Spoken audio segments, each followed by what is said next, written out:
You sold your Facebook shares. You were obviously on the board there for many, many years. You were one of the first investors. You sold your shares for $638 million in 2012 when the IPO came up.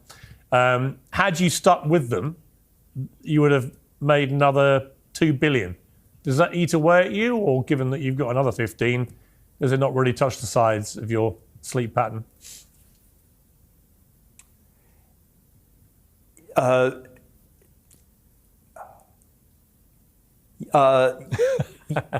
don't. Yes. I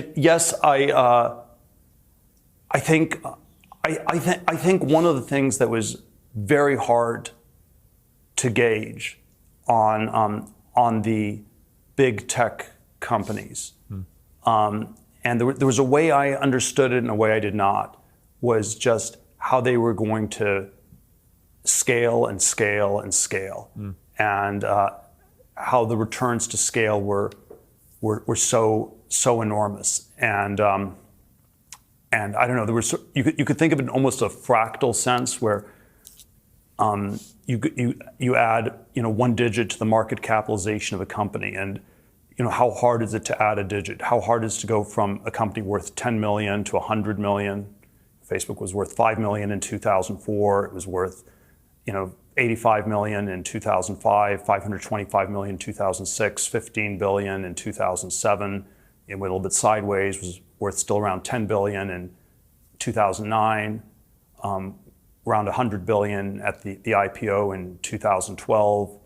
Today it's 1.5 trillion, and probably the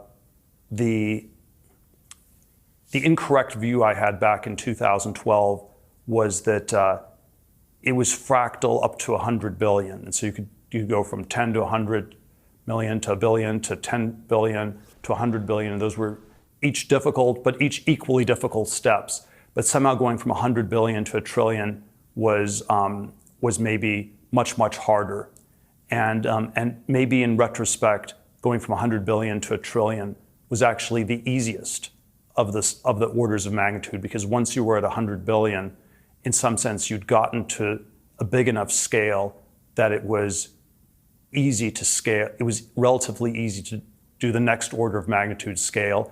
Nobody thought people were going to do it. So it was somehow both, as an investor, you always want to invest in things that are true and contrarian. So somehow going from 100 billion to a trillion was the easiest. People thought it was the hardest.